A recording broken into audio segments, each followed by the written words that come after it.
Hi, in this tutorial we're going to talk about how to extend our synthesizer from last tutorial into a polyphonic synth that can play more than one note at a time.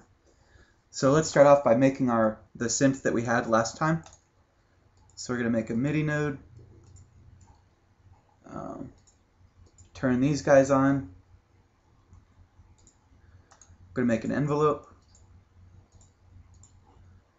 with an attack time of 10 milliseconds, release time of 10 milliseconds, turn this off and leave that guy on. Connect them up, make a saw,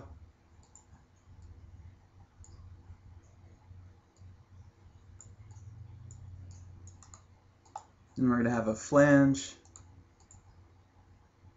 and a delay, and then it was just the output. So hook those guys up. Let's make sure it still works. Let's hear it. Yep, still works. Okay, so now to make it polyphonic. It's actually not too difficult. Let's disconnect our Midi node for a second and pull them over here. If you'll notice down in the parameters, here it says the number of channels. Let's set that to 8. Wow, so as you can see, it now has 8 outputs. It can play 8 notes, and each note will come out these outputs. So what we would have to do at this point is basically process each of these nodes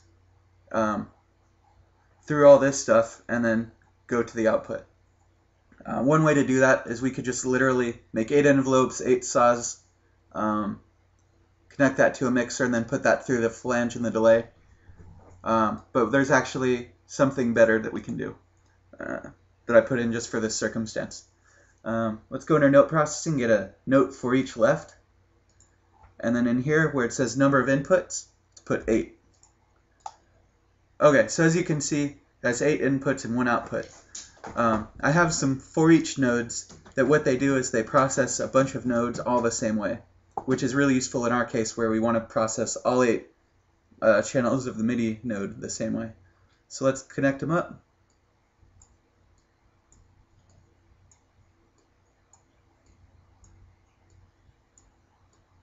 Connected, and then connect this guy to here.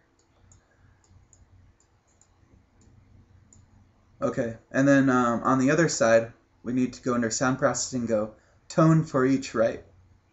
Click him, put in 8 for number of outputs, connect them up, and then because he has 8 outputs, we need a mixer to mix them all back into one channel. So let's do that. Make a mixer, connect them up.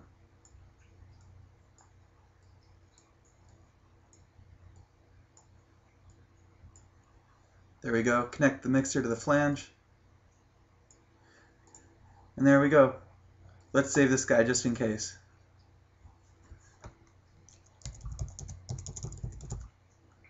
Save it as polyphonic. Save it on the desktop.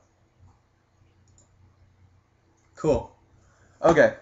So one thing about these for each nodes is you can mix and match. So if just because you use a note for each on the left side doesn't mean that you have to use a note for each on the right side, or vice versa. You can mix them all up. And also, this isn't just specific to Midi. If ever you have a time where you want to process multiple signals in the same way, you can use these for each nodes. Okay. Cool. Okay, so I think we're ready. Let's go ahead and play. Oh, crash. Yeah, there's a bug right now I'm trying to work out. Let's launch it back up.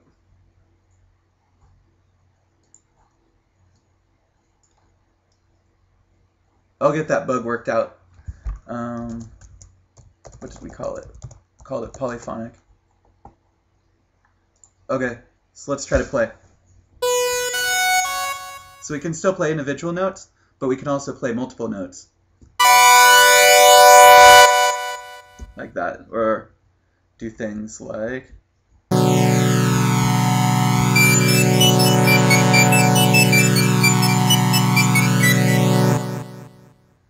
So yeah, there's our polyphonic synth. Wasn't too hard to make. You can still... Oh, we haven't gone over how to record Midi and stuff. We'll do that next tutorial. One thing before I go, this synth is really simple.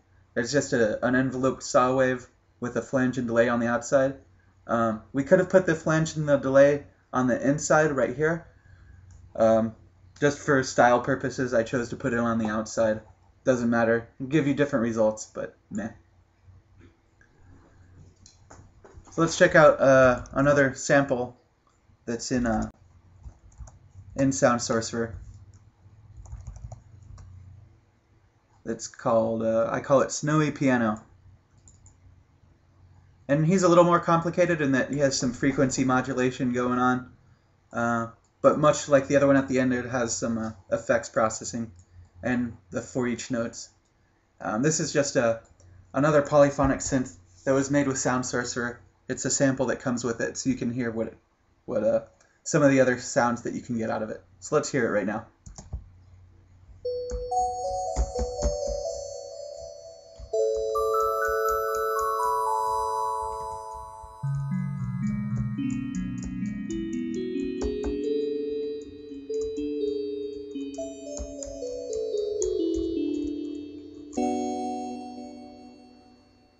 Cool.